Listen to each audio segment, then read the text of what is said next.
Oscar Jofre es empresario del sector tecnología de origen chileno. Cuenta con 25 años de experiencia en alta gerencia, mercadeo, relaciones con inversores y ventas. Actualmente fundador, presidente y CEO de BoardSuite. BoardSuite es una plataforma líder de infraestructura en crowdfunding y él es además actualmente digamos, miembro de las juntas de BoardSuite, Osolos Venture, Canadá, Cloud Network, Blue Bow, Corptropolis y Core Platforms. Good morning. Hola. Voy a hablar un poquito español, un poquito inglés. I hope everybody's okay with that. It's been a long time for me to hablar español toda my presentation. So, alguien me dijo que en Perú hablamos Spanglish. Eso soy yo, Spanglish. Hoy día, the next 2 days, we are going to go through an adventure that most of you probably have not seen yet, or maybe you're hearing about and that's why you're here. This adventure is full of disruption. In some cases, so disruptive that people are not even sure what outcomes are going to happen in their careers or their businesses that they're involved. But make no mistake, this disruption is here. It's coming, it's right here in this country and all over the world. We are going to be talking about, of course, Fintech and its implications that are having to all of our lives all over the world. For most of you, if you don't know, my name is Oscar Andrés Jofre. Nació en Chile, pero muchos años en Canadá. Y perdón. Mi inglés is much better than my Spanish, but I will try to speak with you today in a way that hopefully you can all understand what I'm saying. There's new terminologies that I'm going to talk to you about today that unfortunately I don't have the full translation for, but hopefully you will get the gist of it to get an understanding, because the people that are going to speak to you in the next 2 days are going to go deeper into these subject matters that are going to help you have a better understanding. I'm going to give you the overview, because before you can dive in to see what is really happening or hearing about something, you need to understand what's really going on. Why is this all happening, this global disruption? Because for the very first time in our history, the very first time in the business ecosystem history, all the pillars of business are under disruption. And make no mistake, pillars are the foundation in which businesses rely to be sustainable and to be able to grow. We need the banks. We need the insurance. We need lawyers. We need regulations. We need organizations in order to move our companies forward. Never before have all of them been simultaneously disrupted. That's one phase of the disruption. The second phase of the disruption is that underneath it all, another major sweep is occurring, and that one is even more disruptive. So today we're going to explore all these 5 disruptions and the underlying foundation that is about to shake us all. In the world of fintech, there isn't just one. We call them the techs, because it's important to understand what each of them are so you can apply what you know, or you can see where it applies to what you've seen. So let's talk about fintech first. Fintech is the first one you've probably seen. You've heard about it. You've seen it in some form or the other on the internet or in the news. The first form we saw, it was called peer-to-peer lending. One person lending money to another person, and guess what? No banks. At first, the banks were saying, never going to happen. We are the banks. Who would ever lend money to a person they do not know? Who would actually give money to somebody that they've never talked to before? Who would actually give money to somebody in another part of the country they've never seen face to face? We are the banks. This is not going to happen. Well, that was happening 6 years ago in the UK. And the banks sat back, and then, well, we all know in history, it's always great to look back. And the nice thing about that we've seen in fintech, it was very disruptive. In less than 2 years, companies like OnDeck, Lending Club, and others took 30% of the bank's lending business in the consumer and the business side. This was a disruption that just got percolated further. The second disruption was crowdfunding. Imagine democratizing capital, giving everyday citizens and countries around the world the ability to invest in companies, the ability to help prosper companies within your countries. This was quite remarkable. You would think that everybody has a chance to invest. That is not the case. We have learned that no matter what country we go to, even the most democratized countries in the world, like the United States, Canada, Europe, only 1% of people get opportunities to invest and increase their wealth. Crowdfunding is changing all that. That was the second disruption that occurred. Because of crowdfunding, we saw different models. We saw invoice trading. We saw different ways of changing the model of helping companies, small businesses, to be able to access capital. Fintech is just getting started, but it's only one part, and banks are just one element of it. But it's an important one. Imagine giving the ability for your population, the ability to have bank accounts. When 75% of people in a population do not have bank accounts, what an opportunity for Fintech to disrupt it and to bring it to them. That is what Fintech is doing in every country around the world. We may be 3 or 4 years behind. We can look back and see what's happened in Europe and UK, but make no mistake, it is here and it is coming. The second tech is called InsurTech. InsurTech caught everybody by surprise. It caught everybody by surprise because what can you really disrupt in insurance? I got to buy it. I have a business, I need to buy insurance. But what was really interesting, people within the industry themselves saw the inefficiencies and the way insurance was sold, delivered, and managed.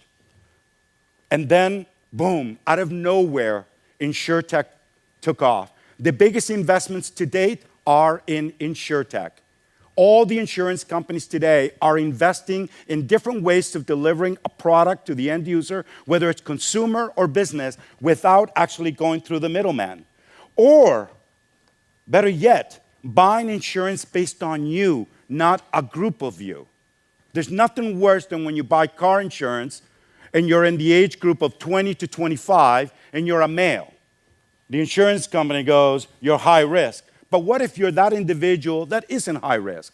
But today we can. Because of Internet of Things, we have the ability to track that behavior of that individual, which is real-time data fed, and then you can buy your insurance. So InsurTech is exciting. We're just, once again, getting started. We're seeing companies like Google, Amazon. Google announced their product. They decided to call it Oscar. I thanked them for it at first. So they called it Oscar. And what are they doing? They want to change the way small businesses buy insurance. Imagine saving 75% in buying insurance. No more having to speak to people on the telephone, telling you information, waiting on the phone. No more. All of this is delivered through the internet. The third disruption is legal tech. So for the abogados in this room, this is one that, again, it's been disrupted. People are getting tired of the way the services are being delivered, in particular when you know the information is repetitive. And not only that, it's repetitive, but you know it's a form, and all you did was plug information. I'm certainly not saying that lawyers aren't needed in the world. We certainly do need them. But we are already seeing the signs that law is changing. The first signs were when Deloitte, Ernst & Young, PwC, the Big Four accounting firms around the world buying law firms. They are all buying law firms. Why? Because customers are saying, we want to deal with one. We have a problem in my business. My business requires advice from one, not one on the telephone here and the other one arguing. We need one concise solution to move forward in a cost-effective manner.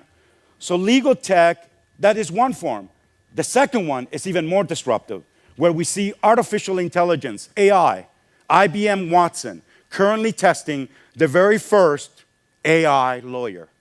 Imagine talking to a computer asking for legal advice at a fraction of the cost. That's how far we have progressed.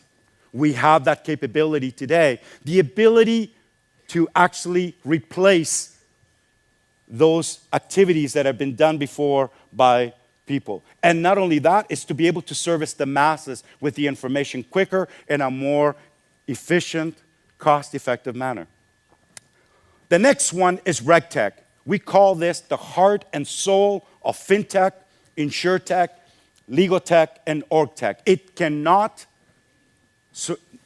move. None of the other pieces can move, can do anything without RegTech.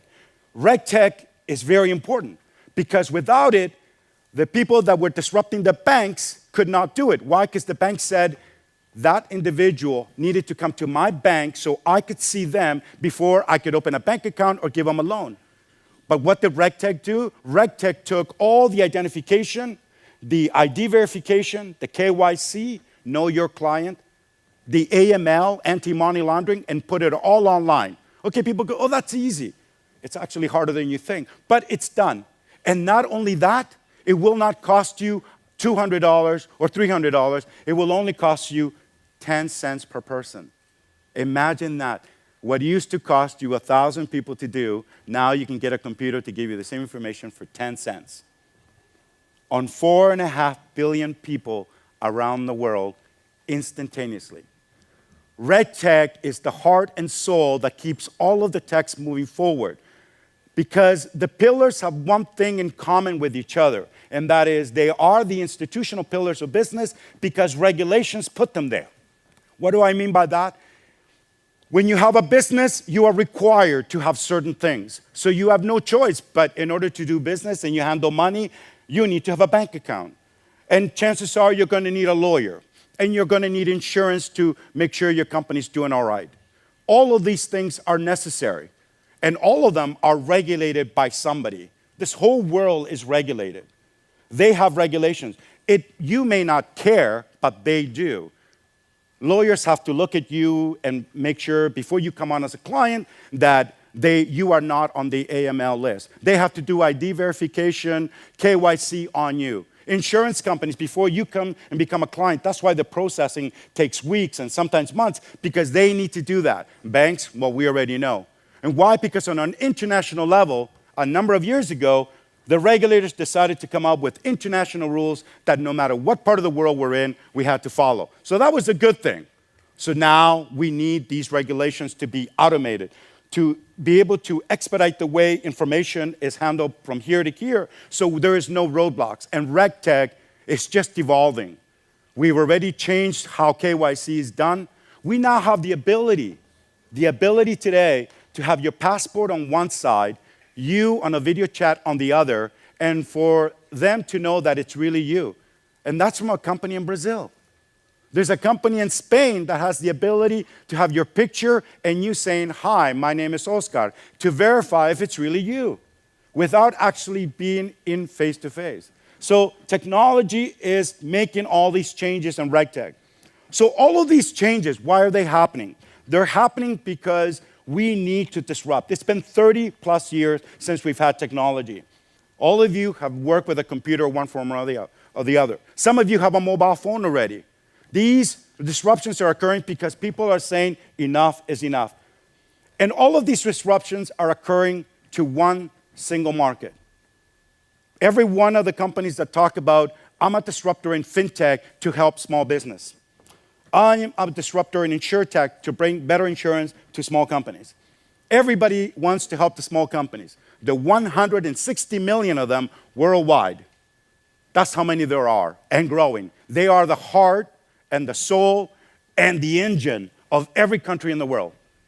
Make no mistake, it's not the Fortune 2000. It's the small, medium enterprise. The problem is they're fragmented. So all these companies want to deliver their products more efficient, so it's not a burden to them. But in order to disrupt them and their services, you also need to disrupt the conduct and the way it actually operates and the way it manages itself. And therefore, IBM coined the next term called Org Tech.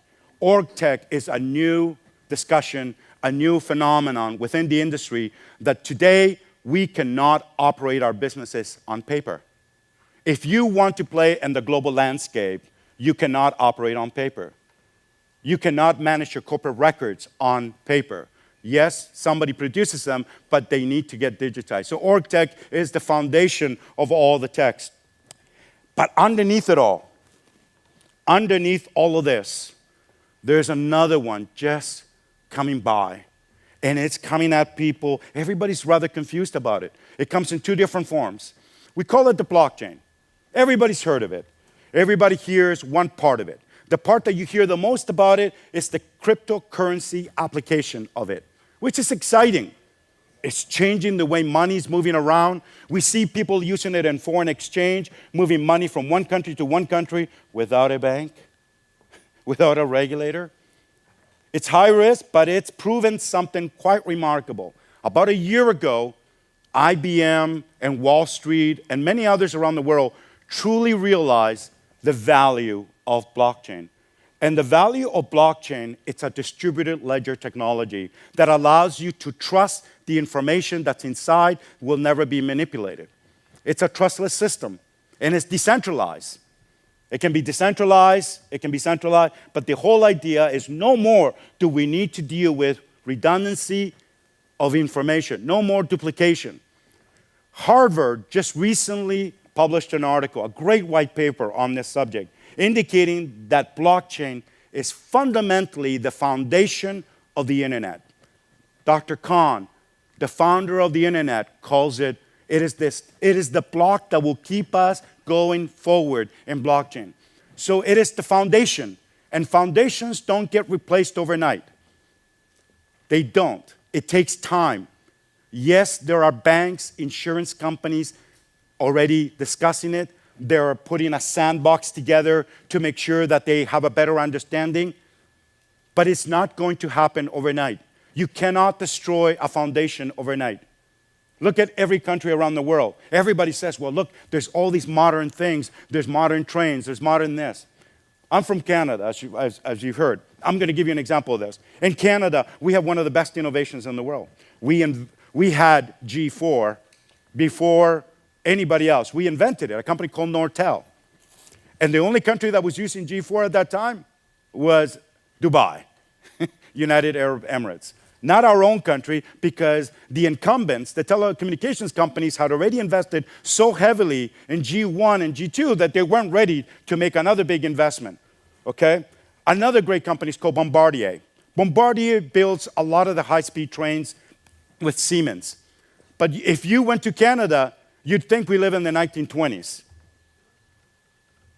You go to China, and you see the Canadian technology. So to take away infrastructure, the foundation of any nation, will take time, but it is happening. So unlike other things that are projects where people say, maybe in the future, somebody will make the change, no, it's happening today. A perfect example of this is a country called Estonia. Have you all heard of Estonia before? No? Estonia was the first country in the world, primero country in the world, that decided to go in blockchain. The entire government. Now, it's a tiny little country. When it first did it, nobody was paying attention. People go, okay, so what? What's the big deal? It's Estonia. Nobody knows what it is. Okay, now we go forward in time. That's the beauty about the past. We can look back and see it. So what did they create? They created the world's first e-passport. E-passport. So I have one. It cost me $150 US at the time.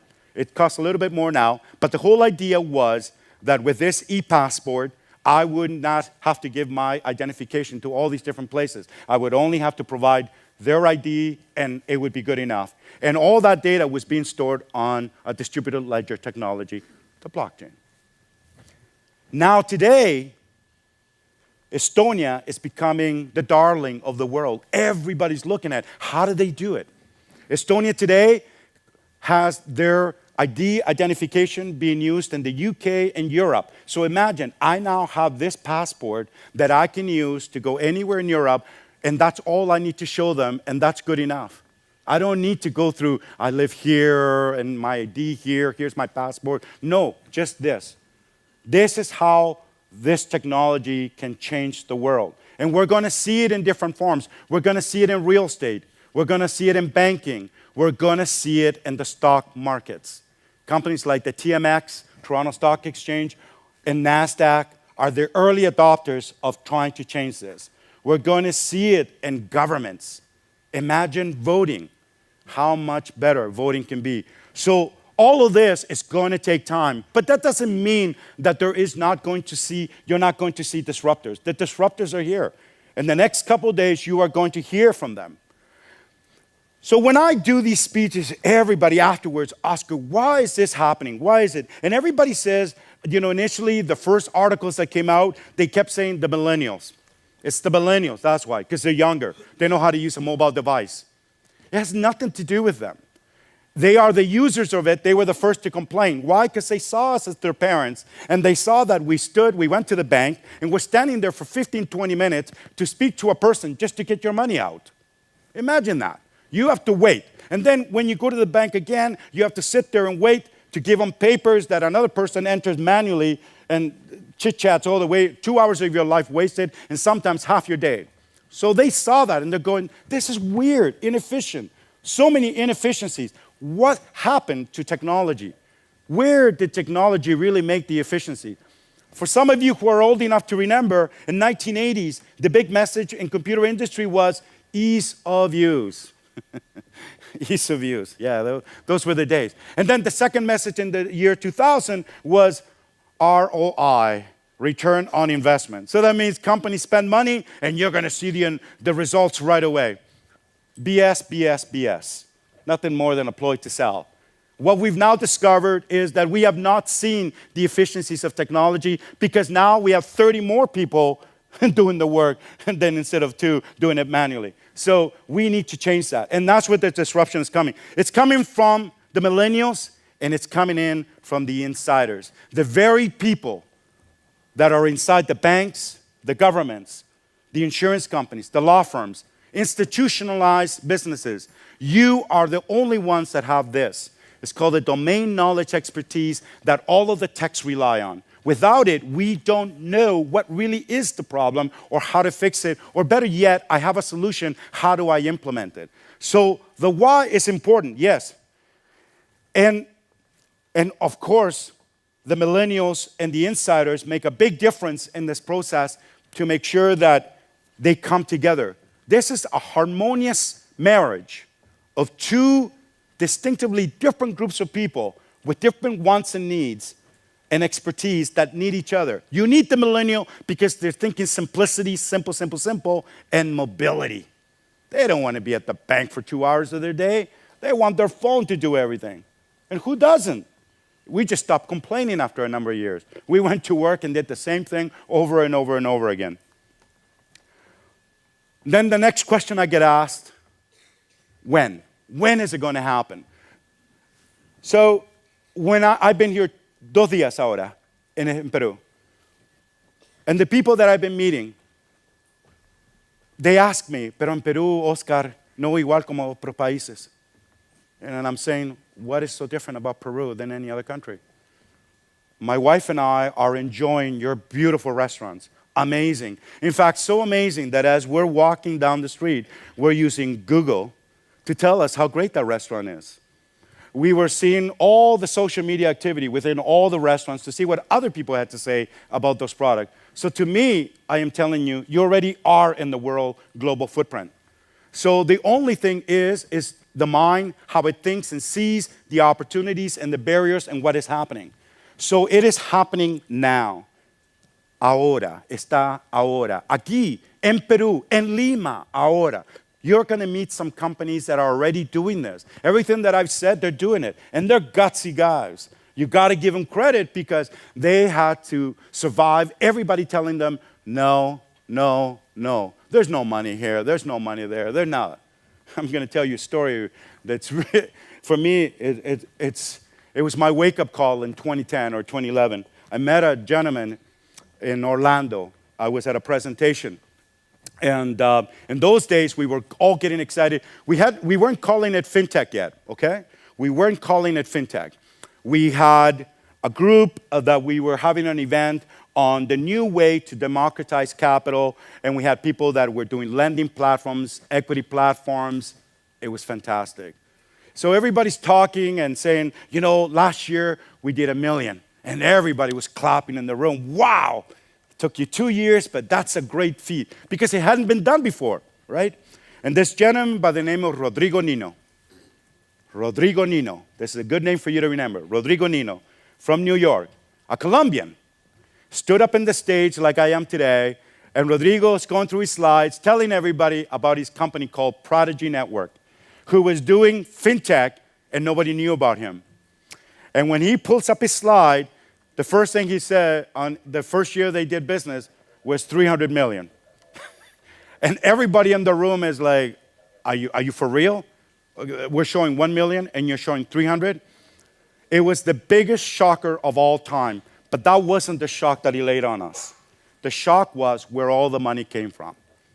And this was the wake-up call why we are so passionate about democratizing capital around the world. What Rodrigo taught us that day was that we need to take perceptions and put them away and never think about them again. Every single investor that Rodrigo has in the projects in New York are all from Latin America. No Americanos. Venezuelans, Colombians, Peruvian, Chilenos, Argentinian, Brazilian. All the money came from here. The largest deal in history is still Rodrigo's. 130 million, one deal, 3,500 investors, all from Latin America. So what I tell everybody, and I always say this over and over and over again, there is so much money here, you just need to open your mind and tell them what is actually here. Every country. Believe me, I come from Canada where people go, oh, there's no money here, we got to go to the United States. US isn't at all. This time, I need you to understand, Fintech is not an American thing.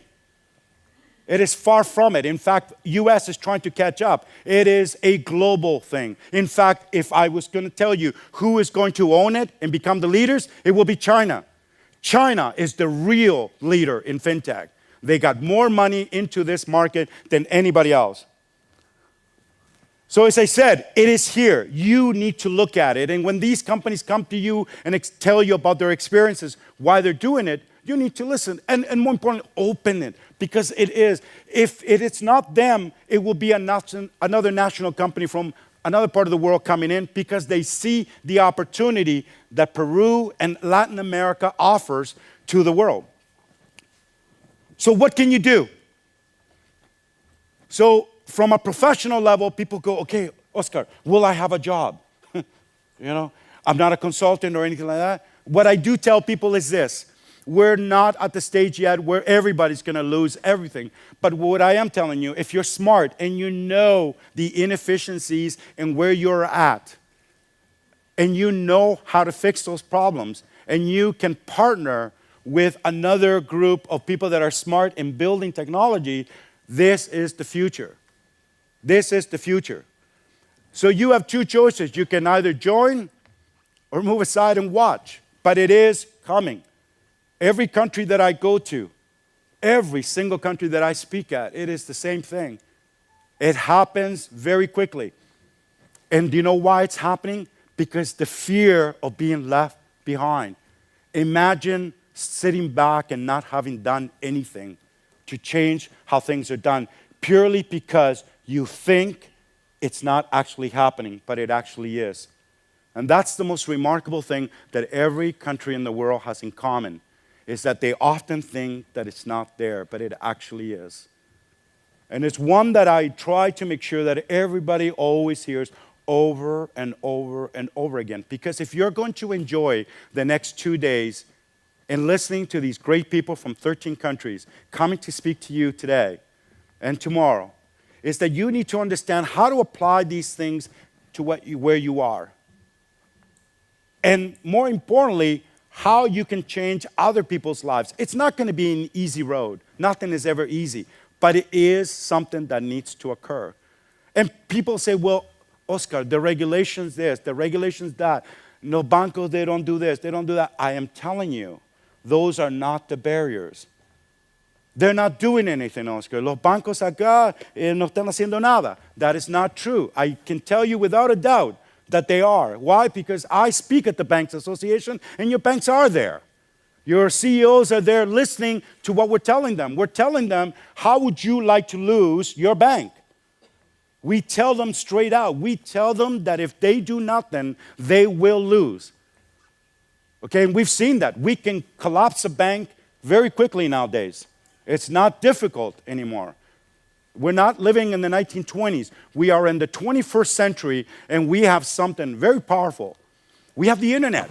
We have education. We have all of these great tools at our disposal. There is no more excuses to be left behind. There is no more excuses to have others come to you and bring their innovation to your country. You need to take it from them. Even though I spoke about UK leading it, but make no mistake, every country has to own fintech because you are the heart of this society. You are the only ones that know how it is to live and how the culture and how the rules apply, the language, all of those things. Just because we're changing the way things are done does not mean that there isn't a local element to it that those companies need. So therefore, companies like Lending Club, On Deck, Prodigy, and so forth, they're going to stay where they are. There's so much opportunity in their own countries, they're not moving yet.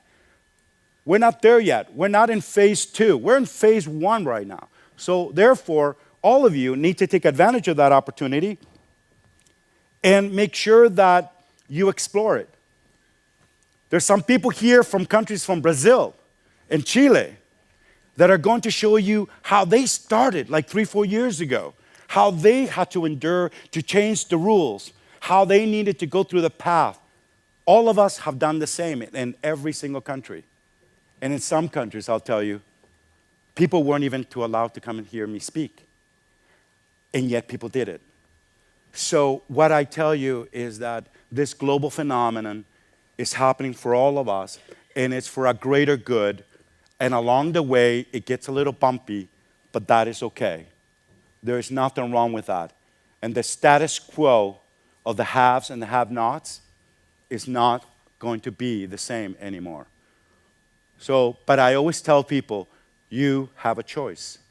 Because 2 years from now, when I come back and I speak to you again, and you're wondering why you didn't, or why you should have or could have, because you're standing in the sidelines, it's because that is your nature. You could change it, but others will change, and they will change it, and they will make the impact. As I always remind people, you have the ability to make this change. So the next 2 days, it's going to be exciting for all of us. I hope that the journey that the speakers and myself can bring to you to help you have a better understanding of all the different techs, because now you have the understanding what each of them are, and the underneath layer of blockchain, the foundation, how it all works. It will help you make some assessments of where you should be looking for in the future of your business, or your opportunities, or your investments, or in research. I will be here for the next couple days. If anybody has any questions, I will try my hardest, I promise. Para hablar contigo en español.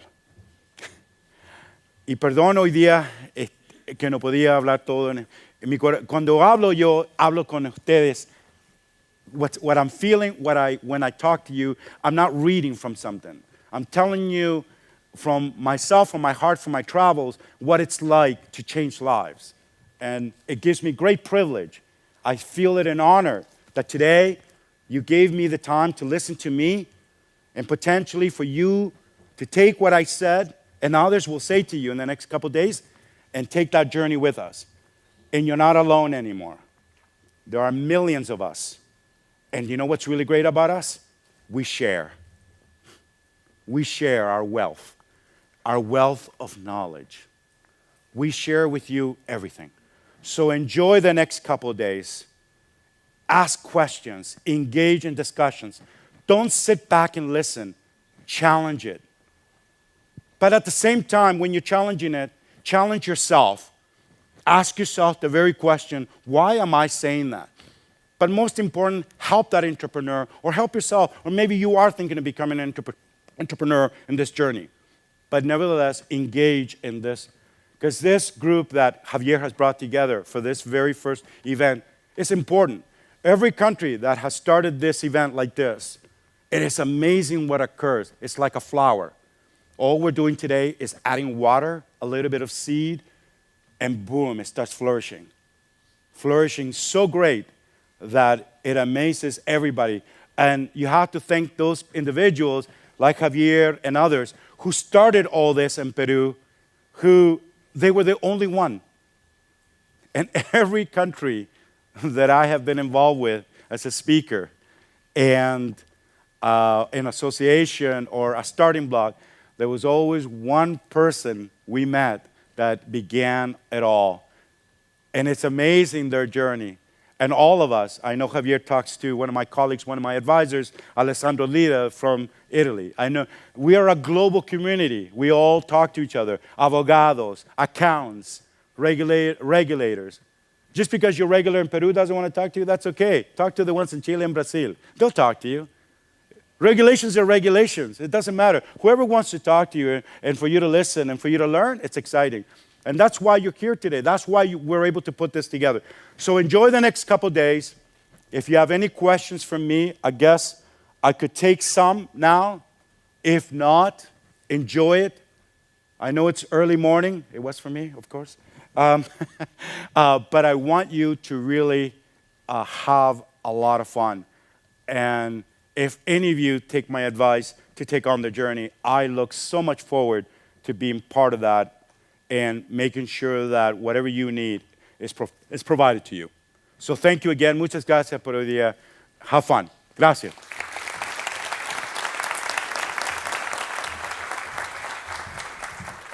Muchas gracias.